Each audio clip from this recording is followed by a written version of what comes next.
प्रिय साहित्यानुरागी पाठकों एवं मेरे प्रिय विद्यार्थियों, आज मैं पुनः आप सबकी सेवा में उपस्थित हूँ। आप सबको मेरा प्यार भरा नमस्कार। इधर कुछ दिनों से हम सभी जयशंकर प्रसाद द्वारा विरचित कामायनी के संकलित अंशों का अध्ययन कर रहे थे, जो इंटरमीडिएट के पाठ्यक्रम में सन्निहित हैं। आज इसी कड़ी को आगे बढ़ाते हुए श्रद्धा मनु के आगे के कुछ और अवतरणों की व्याख्या लेकर मैं प्रस्तुत हुई हूँ।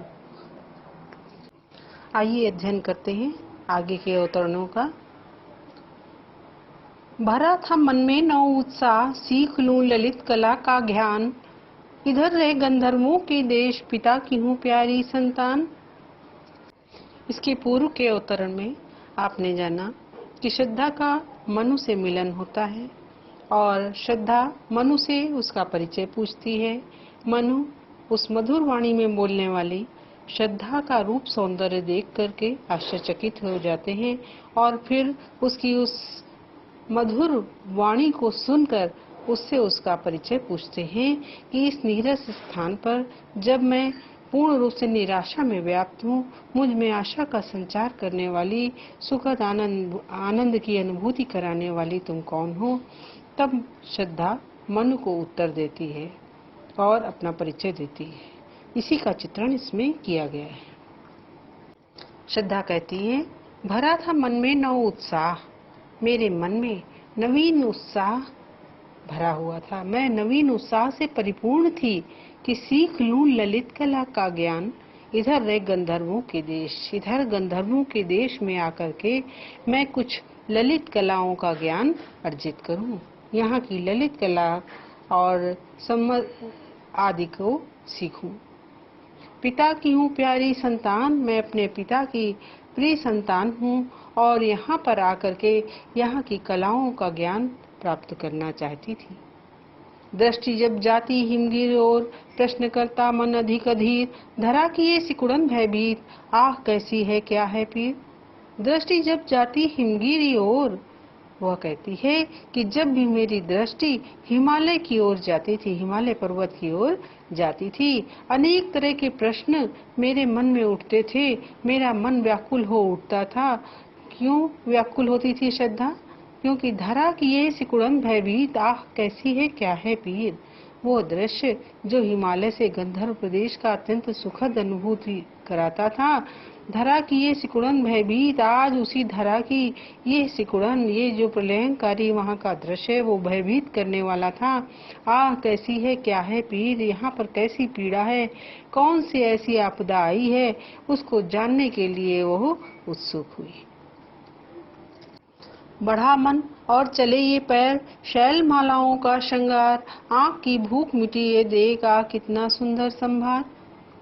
श्रद्धा कहती है, बढ़ा मन, मेरे मन में और अधिक जिज्ञासा हुई, मन अधिक उतावला हुआ और चले ये पैर और मेरे पैर इधर की ओर चल पड़े।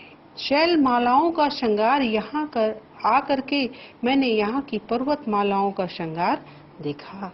वो सब सुखद वनस्पतियों से युक्त थीं, अत्यंत सौंदर्यवान ये पर्वत मालाएं थीं। आँख की भूख मिटी ये देख, आह कितना सुंदर संभार।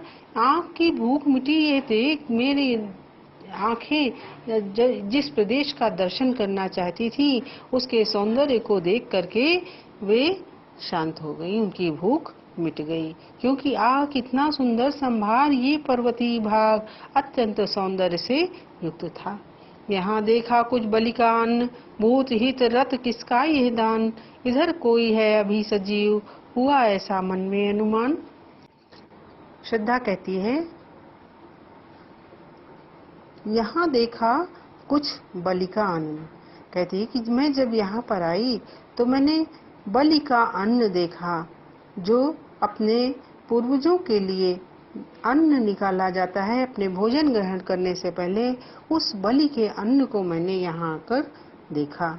भूत हित रत किसका यह दान। तब मैंने सोचा कि पूर्वजों के हित, अपने भूत के हित अर्थात पूर्वजों के हित, कौन यहाँ पर अभी तक रत है जो अपने पूर्वजों के बारे में सोच रहा है, जिसने ये दान निकाला हो। इधर कोई है अभी सजीव, हुआ मन में ऐसा अनुमान। तब मैंने अपने मन में यह अनुमान लगाया कि इधर कोई न कोई अभी जरूर जीवित है, जो अपने पूर्वजों के लिए इस प्रकार से अन्न निकाल रहा है। आगे देखें। तपस्वी क्यों इतने हो क्लांत, वेदना का ये कैसा वेग, आह तुम कितने अधिक हताश, बताओ ये कैसा उद्वेग। श्रद्धा मनु से कहती है कि हे तपस्वी पुरुष, क्यों इतने हो क्लांत, तुम इतने परेशान क्यों दिखाई दे रहे हो। वेदना का ये कैसा वेग, ये तुम्हारे अंदर कौन सी वेदना है जो तुम्हें इतनी व्यथित कर रही है। आह तुम कितने अधिक हताश, बताओ ये कैसा उद्वेग, तुम इतने अधिक निराश क्यों हो, तुम्हारे अंदर ये हताशा क्यों है। अपने अंदर की इस पीड़ा को, अपने इस कष्ट को बताओ। अगला पैरा देखें। दुख की पिछली रजनी बीच, विकसता सुख का नवल प्रभात, एक पर्दा ये झीना नील, छिपाए है जिसमें सुगात। इस अवतरण में श्रद्धा दुखित और निराश मनु के हृदय में आशा का संचार करती है। वो कहती है कि मनुष्य के जीवन में दुख के बाद सुख और सुख के बाद दुख, ये जीवन का क्रम है, ये आता ही रहता है। इसलिए हमको दुख में अधिक दुखी नहीं होना चाहिए, क्योंकि आज यदि दुख है तो कल सुख का सुखद प्रभात भी अवश्य होगा। वो कहती है दुख की पिछली रजनी बीच, दुख की रात्रि के पश्चात, रजनी का अर्थ है रात्रि, दुख की रात्रि के पश्चात विकसता सुख का नवल प्रभात, सदैव सुख का नवीन प्रभात उदित होता है। सुख का सवेरा अवश्य आता है। किसी के जीवन में सदैव ना तो दुखी रहता है और ना ही सदैव सुखी रहता है। यदि आज तुम दुख को भोग रहे हो तो आने वाले समय में तुम्हें सुख की भी प्राप्ति होगी। एक पर्दा ये झीना नील, छिपाए है जिसमें सुगा, ये दुख एक झीना नील, झीने और पारदर्शी काले पर्दे के सदृश है। छिपाए है जिसमें सुगा, जिसके पीछे सुख का नवल सवेरा छिपा हुआ है। अर्थात हमको दुख में इस प्रकार से निराश और हताश नहीं होना चाहिए। ये तो ऐसा पारदर्शी पीछा पर्दा है जिसके पीछे सुख के संपूर्ण दिवस समाये हुए हैं। जिसे तुम समझे हो अभिशाप, जगत की ज्वालाओं का मूल, ईश का वह रहस्य वरदान, कभी मत जाओ इसको भूल। इन पंक्तियों में हताश और निराश मनु के मन में आशा का संचार करती हुई श्रद्धा कहती है कि जिसे तुम समझे हो अभिशाप, जिस जीवन को तुम अभिशाप समझ बैठे हो और जगत की ज्वालाओं का मूल, इसे संसार की समस्त कष्टों का कारण मानते हो, तो ये जीवन कष्टों का कारण नहीं है, बल्कि ईश का वह रहस्य वरदान, कभी मत जाओ इसको भूल। ये जो जीवन तुम्हें मिला है वो ईश्वर द्वारा प्रदत्त रहस्यमयी वरदान है। इस बात को कभी मत भूलो, क्योंकि ये मानव शरीर की प्राप्ति विविध योनियों में भटकने के पश्चात ही होती है। तो इसलिए ये जीवन तुम्हें ईश्वर के वरदान स्वरूप प्राप्त हुआ है, इसके प्रति इतनी हताशा और निराशा मत रखो। लगे कहने मनु सहित विषाद, मधुर मारुत से ये उच्छ्वास, अधिक उत्साह तरंगबाद, उठाते मानस में सविलास। लगे कहने मनु सहित विषाद, जैसे ही श्रद्धा की इन आशा भरी वाणी को मनु ने सुना तो कहने लगे मनु सहित विषाद, विषाद दुख के साथ मनु श्रद्धा से कहने लगे, मारुत मधुर मारुत से ये उच्छ्वास, और दुख के कारण उनकी जो उच्छ्वास थे, उनकी जो आहें थी, वो मधुर मारुत के समान, वायु के समान प्रतीत हो रही थी। उनमें भी माधुर्य भरा हुआ था। आहें भरकर वे अपने दुख को श्रद्धा के समक्ष कहने लगे। अधिक उत्साह तरंगबाद, अधिक उत्साह, वो श्रद्धा से अपने दुख को कह रहे थे, उस समय भी उनमें अत्यधिक उत्साह था। तरंगबाद, अबाध्य रूप से अनेक असंख्य तरंगे उनके मन में उठ रही थी। उठाते मानस में सविलास, आनंद पूर्ण, चूंकि श्रद्धा ने उनमें आशा का संचार किया। अभी तक तो वो एकाकी थे, अब उनके मन में सविलास आनंद से परिपूर्ण असंख्य उत्साह रूपी तरंगे उठने लगी। आगे देखें। किंतु जीवन कितना निरुपाय, लिया है देख नहीं संदेह, निराशा है जिसका परिणाम सफलता का वह कल्पित गेय। प्रस्तुत पंक्तियों में मनु श्रद्धा से कहते हैं कि किंतु जीवन कितना निरुपाय, हमारा जीवन कितना असहाय हो गया है, उपायहीन हो गया है। लिया है देख नहीं संदेह, इसमें कोई संदेह नहीं है क्योंकि इसका मैंने पूर्ण अनुभव कर लिया है। निराशा है जिसका परिणाम सफलता का वह कल्पित गेय, जिसके परिणाम स्वरूप ही आज मेरे मन में ये निराशा व्याप्त हुई है। सफलता का वह कल्पित गेय, और सफलता तो मुझे कल्पना का घर ही प्रतीत होती है क्योंकि मैंने अपने जीवन में इतना कभी असहाय अपने आप को अनुभव नहीं किया, इसमें कोई संदेह नहीं है। आज की परिस्थितियों में जिसके कारण आज उनको ये निराशा प्राप्त हुई है और सफलता उन्हें बहुत ही दूर प्रतीत होती है। कहा आगंतुक ने सस्नेह, अरे तुम इतने हुए अधीर, हार बैठे जीवन का दांव, जीतते मरकर जिसको वीर।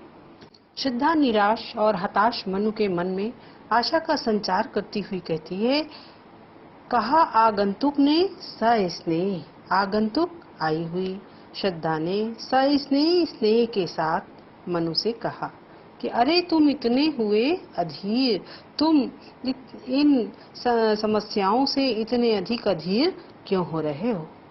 हार बैठे जीवन का दांव, जीतते मरकर जिसको वीर। हार बैठे जीवन का दांव, ये जीवन का दांव, जीवन की बाजी को तुम बिना खेले ही अपनी हार स्वीकार कर बैठे हो। जबकि जो जीवन का खिलाड़ी होता है, जीवन में कर्म करता है और कर्म के बाद ही अगर उसमें पराजय होती है तो वो अपनी पराजय स्वीकार करता है, लेकिन तुमने बिना कर्म किए ही पहले ही अपनी हार स्वीकार कर ली है। जीतते मरकर जिसको वीर, क्योंकि जो वीर पुरुष होते हैं बिना खेले अपनी बाजी की हार नहीं स्वीकार करते हैं, मर करके भी वे विजय प्राप्त करना चाहते हैं। इसलिए तुम कर्म करो, अभी से हताश और निराश न हो, स्वयं की हार स्वीकार मत करो। आगे देखिए। तप नहीं केवल जीवन सत्य करुण, यह क्षणिक दीन अवसाद, तरल आकांक्षा से है भरा, सो रहा आशा का आह्लाद। श्रद्धा मनु के हृदय में आशा का संचार करती है। वो कहती है, तप नहीं केवल जीवन सत्य है, हे तपस्वी पुरुष, केवल तपस्या ही जीवन का चरम सत्य नहीं है कि मनुष्य अपने कर्तव्यों को छोड़कर, उनसे मुख मोड़कर तपस्या करे और मोक्ष की साधना कर ले। तो यही केवल जीवन का चरम सत्य नहीं है। करुण ये क्षणिक दीन अवसाद, और ये करुणा भी क्षणिक है। ये दीनता, ये अवसाद, ये दुख, ये सदा के लिए नहीं है, ये भी क्षणभंगुर है, क्योंकि सदा के लिए किसी के पास दुख नहीं होता, इनका भी अंत होता है। प्रकृति के यौवन का श्रृंगार, करेंगे कभी ना बासी फूल, मिलेंगे वे जाकर अति शीघ्र, आ उत्सुक है उनकी धूल। श्रद्धा निराश मनु के हृदय में चेतना का संचार करती है, आशा का संचार करती है। वो कहती है कि प्रकृति के यौवन का श्रृंगार, करेंगे कभी ना बासी फूल, क्योंकि प्रकृति सदैव हरे भरी रहती है, वो सदैव नवीन पुष्पों से ही अपने यौवन का श्रृंगार करती है। कभी बासी फूलों को प्रकृति के सौंदर्य में स्थान नहीं मिलता है, क्योंकि बासी फूल मुरझाकर सदैव धूल में मिल जाते हैं। मिलेंगे वे जाकर अति शीघ्र, आ उत्सुक है उनकी धूल, क्योंकि धूल उत्सुक रहती है अति शीघ्र उनको अपने में मिलाने के लिए।